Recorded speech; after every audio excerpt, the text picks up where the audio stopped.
नमस्कार दोस्तों, मैं सुरेश फौजी एक बार फिर आपके बीच हाजिर हुआ हूँ एक नई कविता लेकर।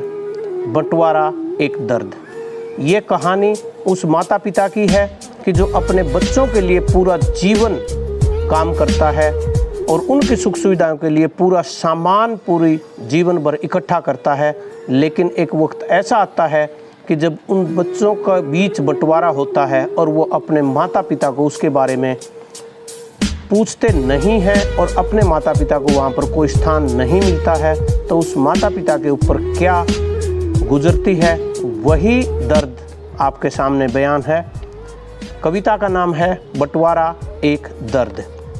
अरे मात पिता वे रोवे जिसके दिल पे चाले आरी रहे, और भाई भाई के बैर में खिंचगी घर में चार दीवारी रहे। मात पिता वे रोवे जिसके दिल पे चाले आरी रहे, आज भाई भाई के बैर में खिंचगी घर घर में चार दीवारी रहे। और जो पहली बात है, पहली बात में वो क्या बताते हैं कि बचपन कैसे शुरू हुआ था हमारे बच्चों का।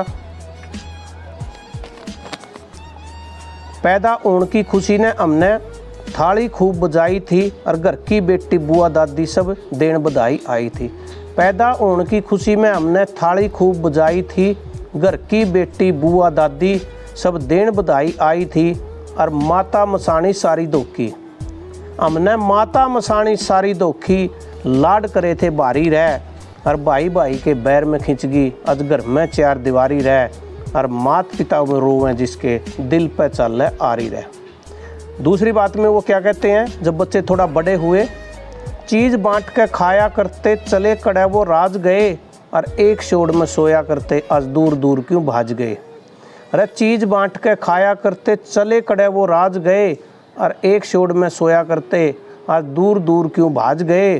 और माँ की गोदी बाप का कंधा, लोगों माँ की गोदी बाप का कंधा तोड़े थे ये सारी रह। और भाई भाई के बैर में खिंचगी आज घर घर में चार दीवारी रह, और मात पिता रोवे जिसके दिल पे चल आरी रह। अभी दूसरी बात में क्या बताता है वो पिता, दुखी पिता, कि बालकपन में सोया करते वो खाट खटोले बांट लिए, और बाल्टी टोकनी कुजड़े थाली सब मन मर्जी तक छांट लिए।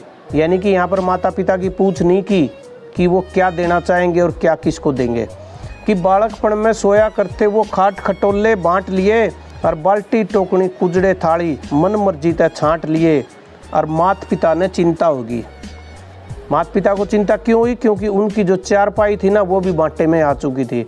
इब मात पिता ने चिंता होगी या खुशे खटोली थारी रह, और भाई भाई के बैर में खिंचगी आज घर में चार दीवारी रह। मात पिता वो रोवें जिसके दिल पे चल आरी रह, और भाई भाई के बैर में खिंचगी आज घर में चार दीवारी रह। जब ये सामान बंटा तो इसके बाद जब और दूसरा सामान बंटा तो उसके बारे में क्या कहा उस दुखी पिता ने, कि चाकी गंडासा उखड़ मुसल चिमटा आरी ठा ले गए, और शोड़ शोड़िए चादर बांटी मात पिता तक कुछ ना देगे। यानी कि एक बहू ने चाकी ली, दूसरी ने गंडासा, एक भाई ने उखड़ उठाया, दूसरे ने मुसल, एक बहू ने चिमटा उठाया तो दूसरे ने उसकी हारी उठा ली। ये नहीं सोचा कि हमारे पिताजी जो हुक्का पीते हैं वो आग कहाँ बनाएंगे। इस कली में क्या कहा कि चाकी गंडासा उखड़ मुसल चिमटा आरी ठा लेगे, शोड़ शोड़िए चादर बांटी मात पिता ने कुछ ना देगे। और बाड़े गितवाड़े बांट लिए सब, भाई बाड़े गितवाड़े बांट लिए सब, और बटगी एक के क्यारी रह, और भाई भाई के बैर में खिंचगी आज घर घर में चार दीवारी रह। और मात पिता वो रोवें जिसके दिल पे चल आरी रह। इसके बाद में एक बहुत दर्द भरा समय और आया कि जब माता पिता को बच्चों के द्वारा बताया कि आप बताओ किस में रहोगे, कि माँ बाबू की छूट करी के कुंसा किस में जावेगा, और कानून बना दिया बउआ ने ना उनकी तरफ लखावेगा। यानी कि अगर हमारे घर रोटी खानी है तो उनकी तरफ बिल्कुल नहीं जाओगे आप, ये बंधन लगा दिया। क्या कहा इस बात में, माँ बाबू की छूट करी के कुंसा किस में जावेगा, और कानून बना दिया बउआ ने ना उनकी तरफ लखावेगा। सुरेश फौजी ने फिर पड़ी छोड़नी, भाई सुरेश फौजी ने फिर पड़ी छोड़नी, वह अपने दिल की प्यारी रह, और भाई भाई के बैर में खिंचगी घर घर में चार दीवारी रह। और मात पिता वो रोवें जिसके दिल पे चल आरी रह, और भाई भाई के बैर में खिंचगी घर घर में चार दीवारी रह। दोस्तों ये हमारी कविता थी बंटवारा एक दर्द। इसको प्यार देना और शेयर करना, लाइक करना और हमारे चैनल को सब्सक्राइब ज़रूर करना। और मैं आज की नौजवान युवा पीढ़ी से निवेदन ज़रूर करूंगा कि जिस माता पिता ने आपके लिए पूरे जीवन काम किया, आपके लिए आपके हर सपने पूरे किए, तो बुढ़ापे में कम से कम उनको दुख ना दें और उनको अलग ना करें, उनको इकट्ठा रहने दें। यही हमारा फ़र्ज़ है और यही हमारा नैतिकता के नाते धर्म भी है। जय हिंद, जय भारत।